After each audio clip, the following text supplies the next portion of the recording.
How do you take a $100,000 super truck and make it even better?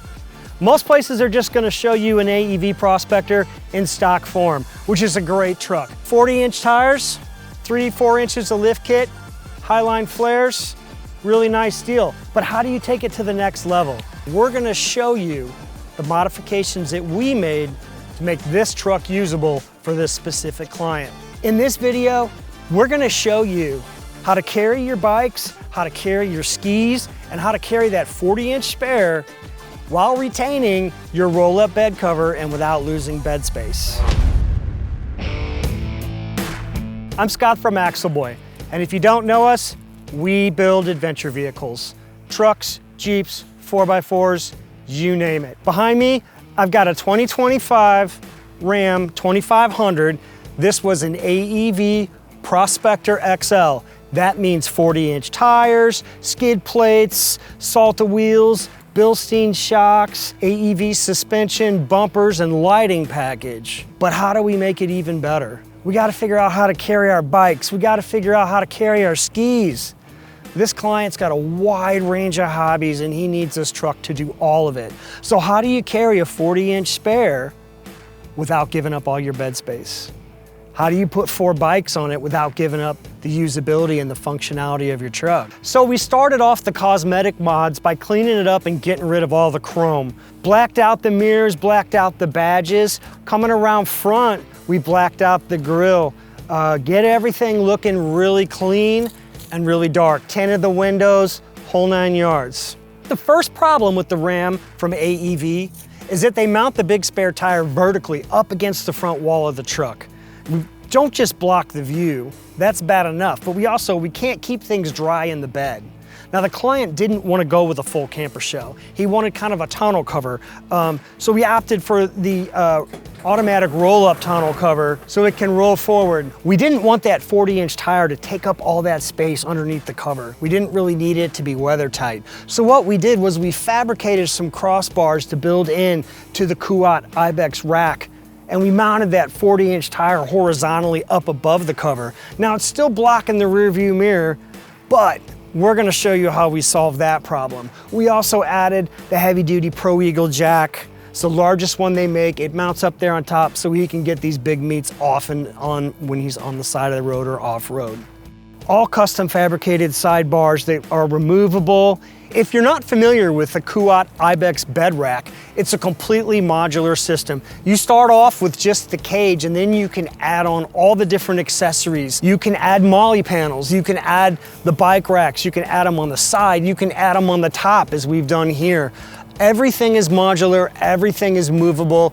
Your standard T-slot type operation, you can configure this thing a million different ways. They even have them with enclosure panels now to make it almost a complete camper shell. We can see that we have the ski holder up top in the center along with 2 more bike racks. This particular truck we outfitted to carry 4 bicycles as the owner is an avid bicyclist. In the middle, we can use the ski racks for his skis. He can also use them for his fishing poles. He's an avid fly fisher. This rack makes everything accessible, everything mountable and secure. One of the things people ask us is, how do I take this rack off? And as you can tell, there's a lot of lights and wiring and all kinds of things going on. It's really simple. This rack attaches with T-slots. And then because we opted for a premium custom wiring package, all of these lights, the camera system, the third brake light, they all go down to 2 intermediate connectors in the front that are weatherproof Deutsch connectors. 1 click of the connector, a couple of T-slot bolts, this rack comes off and you can use it like a normal truck with an open bed. One of the challenges that we had to solve was he has a place up in northern Wisconsin on the lakes up in the woods. There's no lighting out there, it's in the middle of nowhere. We gotta be able to light up around it, underneath it, in back of it, be able to see where he's going, where is he putting his tires, what's in the bed of the truck, what's behind the truck. We really had to light this thing up. We chose Diode Dynamics to put this together.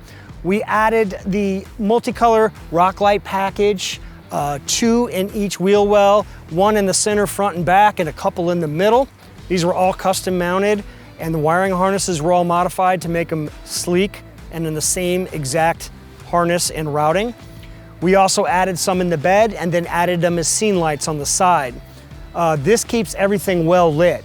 Then in the back, for an extra backup light, we added the SC2s with a red backlight. The red backlight's hooked up to give us an additional running light.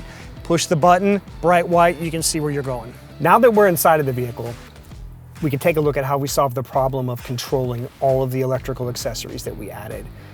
The interior is so refined that we couldn't have cheesy rocker switches and things that you would find in the wonder aisle at AutoZone. We needed to find something that went with the style of the vehicle that just didn't look like somebody screwed something to the dash. So we went with an A-pillar control panel. It has a power button, and then we've got 4 auxiliary switches here. And then Ram was nice enough to give us auxiliary switches built into the vehicle, and we were able to utilize 2 of those switches that were still open for our needs. Another issue that we needed to solve was the rear view. We couldn't see past the rack and the tire, so we did add the Wolf Box camera system and mirror. One of the greatest things about this is we can get multiple views. So we do have a low-mounted camera in the front that allows us to see where we're headed. We also have a dash cam that records. It records from all 3 cameras, and a rear view camera. Communications was an issue as well. When you're off grid in the middle of the forest, you need to be able to reach out. We went with the Midland GMRS radio. This is a 50-watt radio. We went with Midland's bull bar style antenna and the fold down bracket. So we were able to mount it to the side of the Kuat rack. We can pull the lever and flip that antenna up for maximum coverage. We also added a rear air locker and an ARB air system to this vehicle. Now that can be used to air up tires, fill up your floating gear, fill up your sporting gear, your bicycle tires, whatever else you might need. We've got front and rear remote air chucks. We've also got a 3-gallon tank mounted underneath it in the middle. Now we used the new ARB direct drive compressor, and we used ARB air locker in the rear differential. Now that's going to allow us to send power to both rear wheels when we're pulling the boat out of the water. So the boat ramp is going to be no big deal. To solve another communications issue, we added a WeBoost cellular booster, and we mounted it on a custom panel back behind the rear seat. Now another thing that was important to this client is the flexibility to add additional electrical accessories, because we know he was just going to find more things to put in. So we added in 2 junction blocks permanently on this custom panel. They're all fused, and they bring back a large power supply. One is ignition switched, one is battery power. So literally any electrical accessory can be added with access behind the rear seat within seconds. Great big truck, 40-inch tires. We got to get this thing stopped. Let me show you how we solved that problem.